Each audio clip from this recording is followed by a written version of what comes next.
I was a secret agent who infiltrated North Korea. I barely escaped with my life. Part 4 by CIA Herpes. I was hesitant to take Dr. Lee with us at all.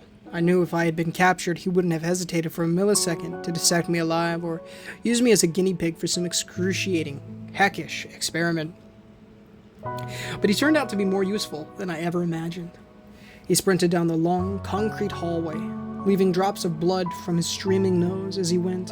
Agent Hudson and I followed him, side by side, both of us checking our backs constantly. The footsteps grew louder and closer by the second, and at any moment, I expected to see dozens of hostiles streaming through the door. Dr. Lee turned suddenly into a random side room on the right. It looked no different from the other biological laboratories, except this one had no research subjects strapped to the cold table. Dried blood saturated the surface and the floor all around it. I thought to myself, what a health code violation that was. Then I realized with some slight amusement that this country had probably never heard of a health code. The door slammed loudly open at the end of the hallway, but I heard no men shouting orders, no dogs barking, no sound of normal human interaction. A cold chill ran down my spine as the soft padding of sprinting footsteps came closer and closer to the room. Dr. Lee frantically ran to the corner, leaving small, random drops of blood dripping down from his wounds. I wondered whether the undead could smell the blood, whether they would follow the scent directly to us in a matter of moments. Dr. Lee fumbled with a hatchway in the corner. He pulled it open, with a loud shrieking of metal. The small metal door was covered in rust, and it looked like it hadn't been opened since the Korean War. The sound of the groaning metal echoed down the hallway. So much adrenaline rushed through my body at that moment. I felt as if I could see every sound wave passing through the air. Time seemed to slow down as the first twisting, limping silhouettes came across the threshold. Without thinking, I pushed Dr. Lee into the hatchway, hearing him fall down the tunnel. I had no idea how far down it was, and at this point, I didn't care. I saw the open black mouths of the undead approaching me. At the front, I saw a little Korean boy, no older than 7 or 8, limping forwards with a swollen body. It looked like he had died of starvation, his stomach bulging over his naked sticks of legs, one foot dragging behind him, crooked and swollen. Blood streamed down his blank eyes from a deep slash in his skull. I could see the bone peeking out through the wound, like the moon shining out from behind the clouds. As lithe as a dancer, twisting their bodies in inhuman ways, some dragging shattered legs behind them, this mass of rotting humanity came at us. Agent Hudson went into the tunnel next, giving me a quick glance before he dropped down. I pulled out an M67 fragmentation grenade from my suit, yanking the pin out quickly and rolling the grenade across the room. Then I dropped down. The fall was longer than I expected, and I didn't brace myself for it, landing heavily on my right ankle. I felt a twist, an explosion of pain running through my leg. Then the rest of my body fell forwards, and I landed hard on Agent Hudson. He grunted. "Gosh," he began to say.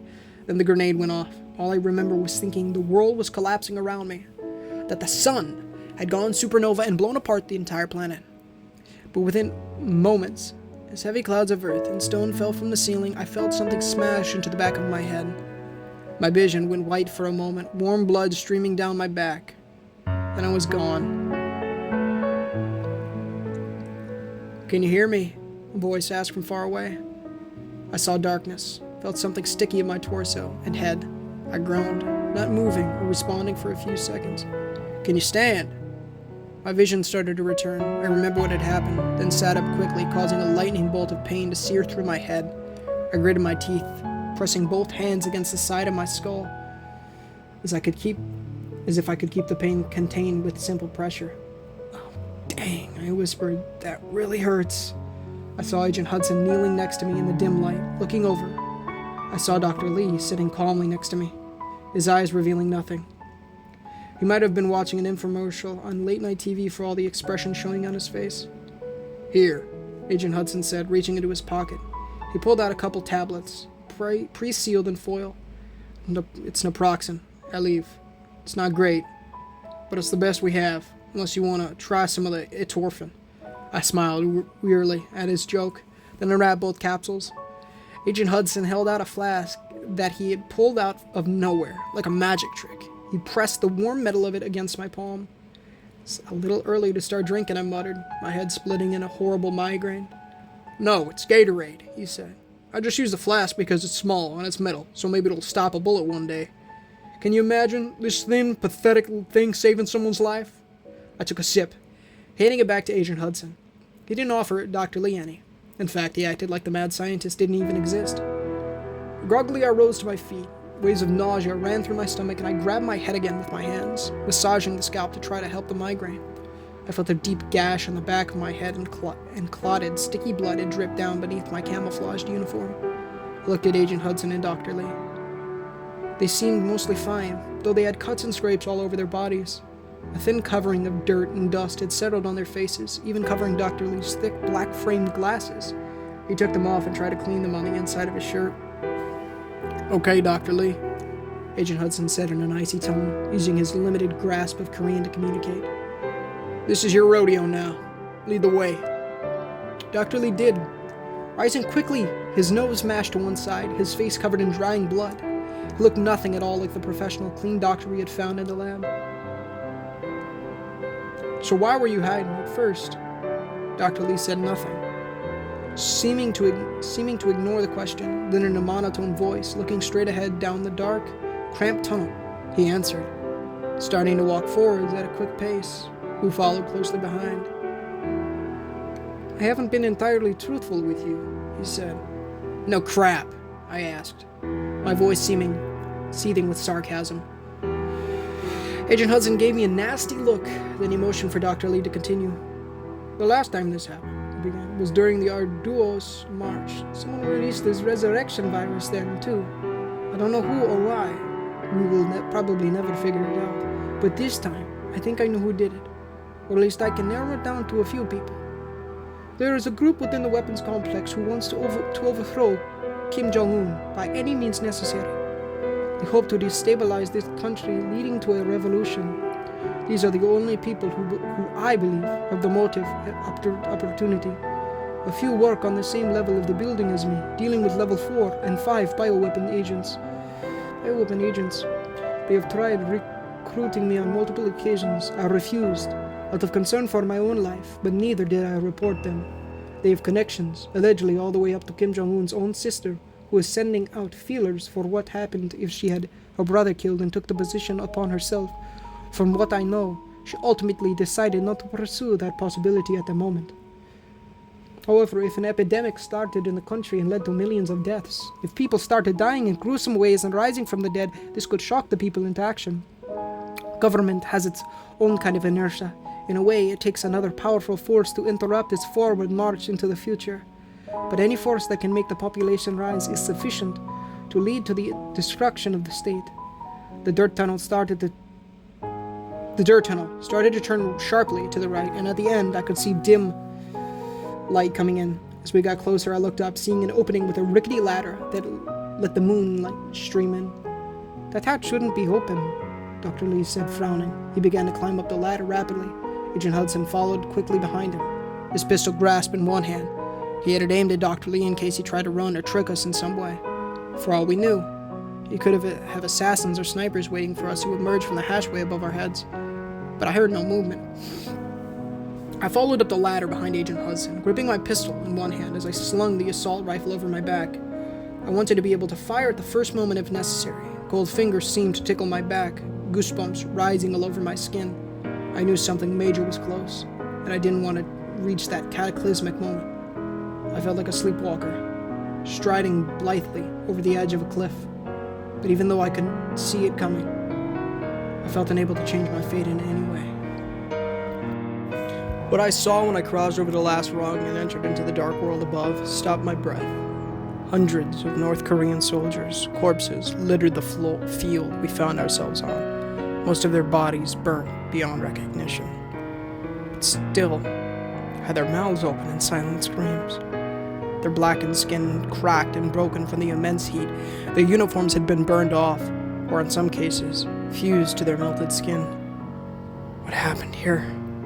I asked, a note of horror in my voice. Neither Agent Hudson nor Dr. Lee answered. They looked around with wide eyes, and as if in an answer And as if in answer to my question, I heard the shrieking of the rider from the edge of the woods nearby. He came galloping towards us in a blur, his skeletal horse shining white under the light of the moon. The hooves of the beast crushed the burnt bodies underfoot as it ran, the bulging black eyes of the rider staring straight through us, unblinking. His mouth hung open, showing a huge void. The air around it seemed to ripple as the eerie, ear-splitting scream emanated from his alien body, rising and falling in waves, echoing through the trees and spreading over the mountains. At that moment, I could barely hear orders being shouted in Korean, and reinforcements began to arrive, rushing through the trees that surrounded us and emerging into the field. They barely looked at us, focusing all their attention on the rider and his horse. They began to fire rapidly, and I pulled Agent Hudson and Dr. Lee towards an opening I saw in the human wave attack. Bullets whizzed overhead and past my ears, all aimed at the shrieking rider. One North Korean soldier ran past the others, throwing a grenade at the monster. The creature went quiet all at once, as if shocked at this brazen move. The horse rode right over the grenade, and a second later it exploded. Agent Hudson, Dr. Lee, and I had reached the edge of the woods by this point, and I tackled Dr. Lee, instinctively pushing him and myself down. Next to us, Agent Hudson lunged, covering his head with his hands. Shrapnel and splinters of wood flew past us, a pillar of red flame rising up in the center of the field, obliterating the burnt corpses that littered the ground like leaves in an autumn forest. But when I looked back into the field, I saw the rider still approaching, totally unharmed by the bullets and the explosion. He jumped off his horse as the soldiers closed in around him, hovering in the air a few inches above the ground. He began to spin around, shrieking his inhuman cry again, and white light poured from his body, as thin as a razor. 4 streams of blinding energy shot out of his chest. As he levitated in the air, rotating slowly in circles, the streams of deadly light hit the bodies of the soldiers that ran forwards around him, firing their guns and yelling orders. As soon as the pulsating currents of light hit them, they immediately went quiet, their eyes widening, their mouths open. After it had passed, their bodies would slide apart, cut in half at the chest, as if by a laser. In horror, I saw the flesh on their bodies begin to burn and melt, ripping apart as the light cut through the skin.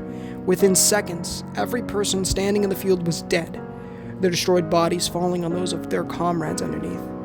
The screams of the rider faded away as he lowered himself back to the ground, his sharp legs digging through the corpses of men underfoot and into the dirt beneath. From the opposite side of the field, I saw fresh reinforcements streaming in, some nearly tripping on the thousands of bodies that now littered nearly every square inch of the field, sometimes 2 or 3 deep.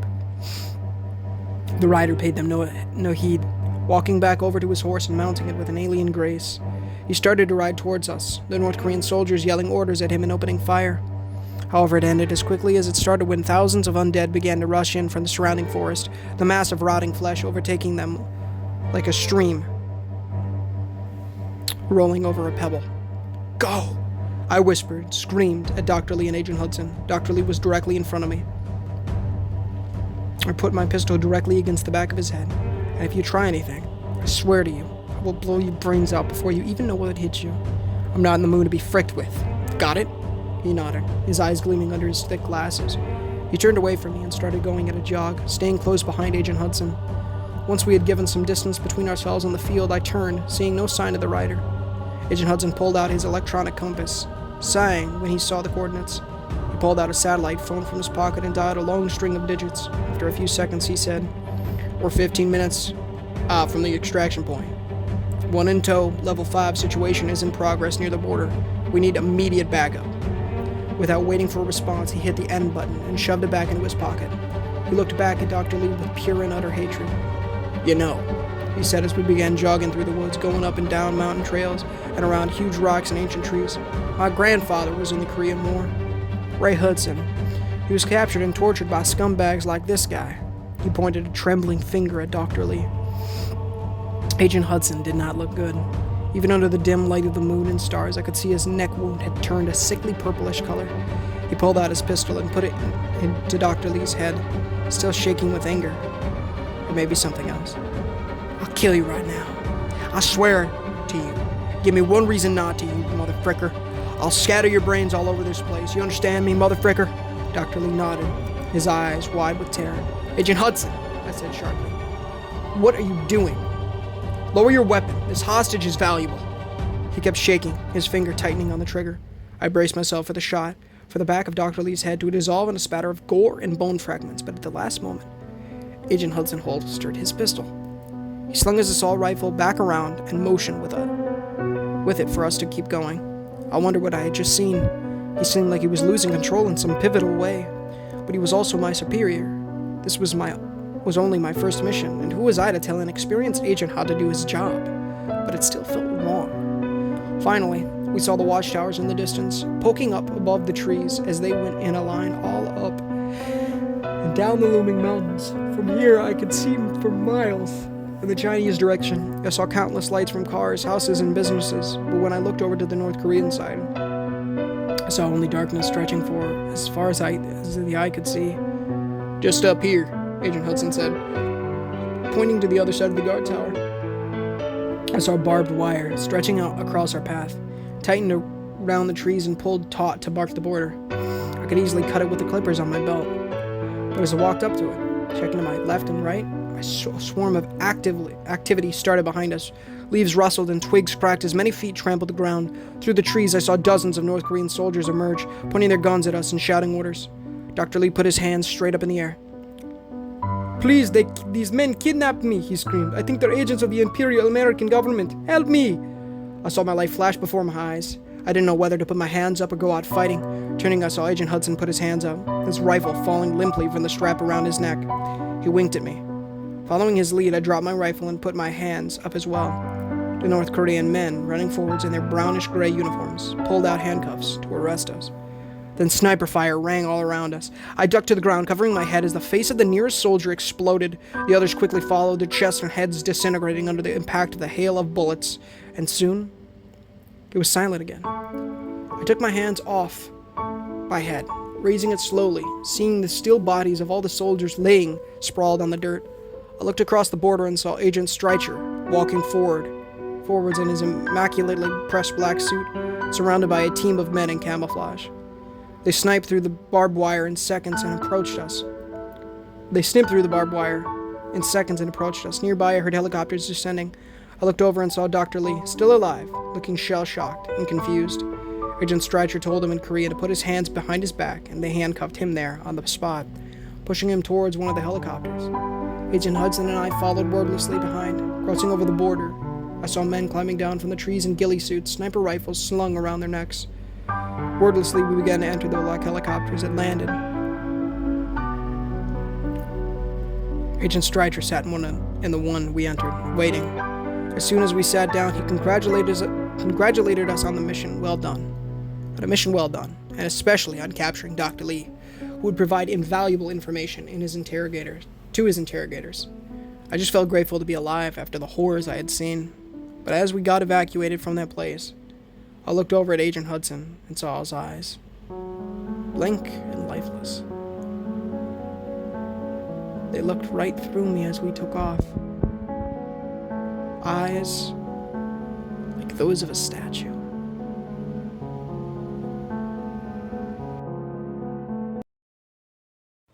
Hey guys, and thank you so much for enjoying today's story. If you did enjoy, please feel free to leave a like, as it does help the channel innumerably and gets the gospel to those who need it. As well as please consider subscribing, as we're trying to hit 1,000 subs by the end of the year, and it'd be a big blessing from the Lord if you guys did so. Of course, guys, make sure to repent of your sins and trust in the good Lord Jesus Christ with all your heart and soul and strength. Read the Holy Bible that you pray to and evangelize people. Make sure to go in the description on the pinned comments. Read the $1 million question to know how to become born again. Please join the Discord, as it is we're trying to build an amazing community over there. As well as tune in on some of our live streams. I've been streaming a lot of DVD recently, so I'm going for that platinum. So I'd really appreciate it. So well, guys, I believe this is the end of the North Korea story, but if not, there will be more parts. I'd also like to compile this into a complete video at some point, so stay tuned for that in the future. Not anytime soon, but yeah.